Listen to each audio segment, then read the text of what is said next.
देहभावे पूजीन मन लंपट.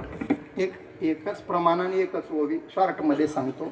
आपल्याकडे रोज म्हटल्या जाणारा अभंग आहे, माझे चित्त तुझ्या पाया मिठी पडली पंढरी. कशाप्रमाणे झालं? नोहे सारिता निराळे लवण मिळविता जळे. दृष्टांत, छोटं गाव, गणपतीची मिरवणूक पोरांना काढायची. म्हटले हत्तीवरून काढू. मग हत्ती कुठं मिळल? म्हणले जाऊ साताऱ्याला. साताऱ्याला गेले, हत्ती मिळाला नाही.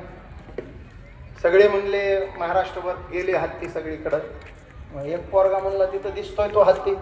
सातारकर म्हणले तो हत्ती नाही, पुतळा आहे. म्हणले तू घेऊन जातो, आम्ही पुतळ्यावर गणपती बसवतो मिरवतो, जा म्हणले घेऊन. हत्ती घेऊन पोरं आले. रस्त्याचे काम चालू होते. हत्ती सगळा धुळीनं भरून गेला, मापून गेला.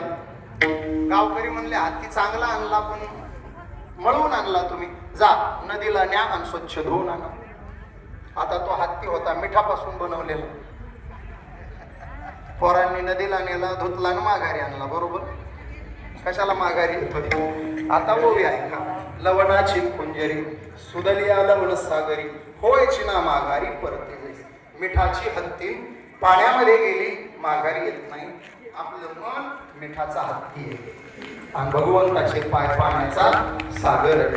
त्या पाय रूपी सागरामध्ये हा मिठाचा हत्ती रूपी मन गेलं.